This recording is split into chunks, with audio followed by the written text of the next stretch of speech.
मतलब ये पाकिस्तान आज़ाद होने पे हम लोग खुश होते हैं, हम लोग ये मनाते हैं, हर चीज़ करते हैं। हम लोग हिंदू ज़रूर हैं लेकिन हम लोग अपना ये हर चीज़ निभाते हैं। हम लोग ये बेचते हैं अपने बच्चों में, हम लोग गरीब ज़रूर हैं।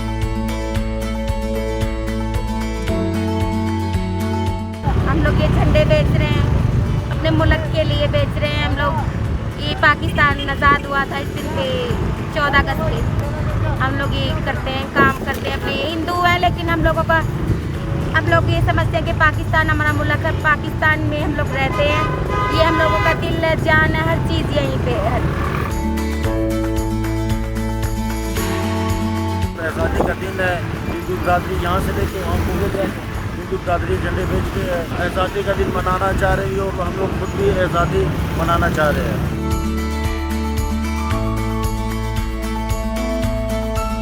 सब बाजार में ना जो लोग हम लोगों को उठा के भगाते हैं, बोलते पाकिस्तान ये नहीं मनाओ, आप लोग पाकिस्तान का सामान मत बेचो।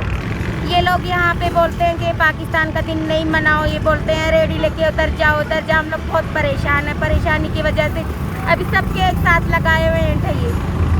रोज़ी देने वाला अल्लाह है लेकिन क्या करें, हम लोग गरीबी है। बस इतना 1-2 लाख रुपए का माल गले में पड़ गया हमारे, पैरों से चला भी नहीं जाता, फिर भी मेहनत करते हैं अपने बच्चों के लिए, रोटी रोजी के लिए भी करते हैं। और ज़्यादा तो हम लोग पाकिस्तान आज़ाद होने के लिए हम लोग खुश होते हैं।